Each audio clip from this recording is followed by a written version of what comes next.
If you're bored of regular Baingan, it's time to try out spicy and chatpata Baingan Masala. Let's get started.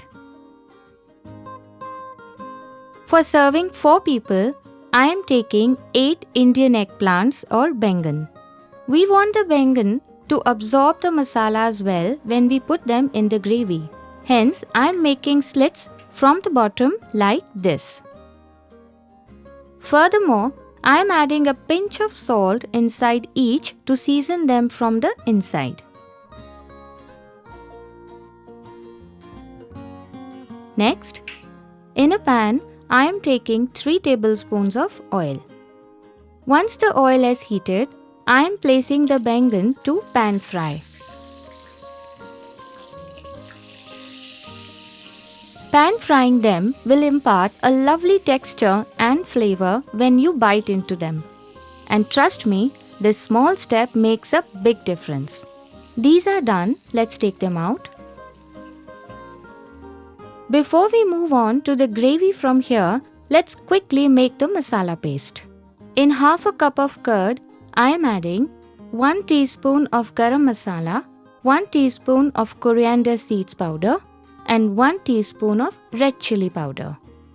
Let's bring it together.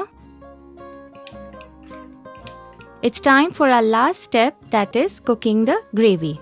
In 2 tablespoons of heated oil, I am adding 1 teaspoon of Cumin Seeds or jeera. Once the jeera crackles, I am adding 1 pinch of Asafoetida or hing, half a teaspoon of Turmeric Powder, and 1 chopped onion. Let's saute the onions for a minute.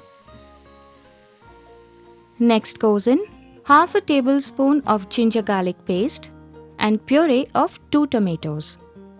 Let's cook this for a minute.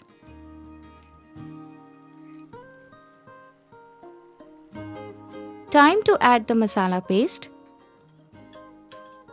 Stir it in and cook for 30 seconds.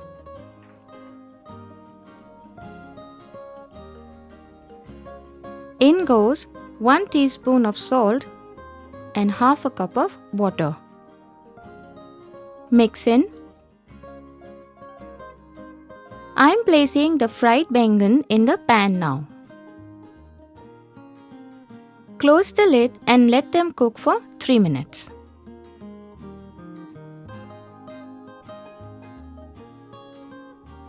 In between, turn the Baingan for them to absorb the flavors from all the sides.